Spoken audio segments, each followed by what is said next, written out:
तर आता बातमी आहे नंदुरबारमधून। नंदुरबार शहरामध्ये अफवांमुळे दगडफेक झालेली आहे। पोलिसांनी परिस्थिती नियंत्रणात आणण्यासाठी अश्रुधुराच्या नळकांड्या देखील फोडलेल्या आहेत। नंदुरबारमध्ये मोठ्या प्रमाणात पोलीस बंदोबस्त जो आहे तो तैनात करण्यात आलेला आहे। नंदुरबार शहरामध्ये काही अफवा उठलेली होती आणि त्यानंतर दगडफेकीची घटना घडली आहे।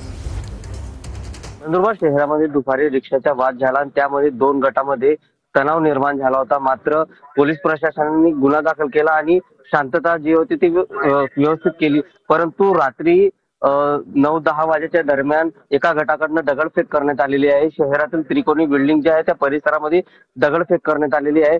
त्यामुळे मोठ्या प्रमाणावरती आता पोलीस बंदोबस्त जे होतो लावण्यात आलेला आहे। एकंदरीतच पोलिसांच्या छावणीचे स्वरूप जे आहे त्या परिसरामध्ये झालेलं आहे। नंदुरबार जिल्ह्यात झालेल्या या तणावपूर्ण वातावरणामुळे मोठ्या प्रमाणावरती आता आरोपींना धरपकडण्याचे जे प्रयत्न जे आहे ते पोलिसांकडून करण्यात येत आहे। वरिष्ठ अधिकारी देखील घटनास्थळी दाखल झालेले आहेत। या घटनेला शांत करण्यासाठी जवळपास 15 अश्रुधूरचे नळकांडा फोडला असल्याची माहिती पोलीस प्रशासनाकडून मिळत आहे। त्यामुळे आता सध्याची परिस्थिती शांततापूर्ण दिसून येत आहे। जितेंद्र भाईसारे, टीव्ही 9 मराठी, नंदुरबार।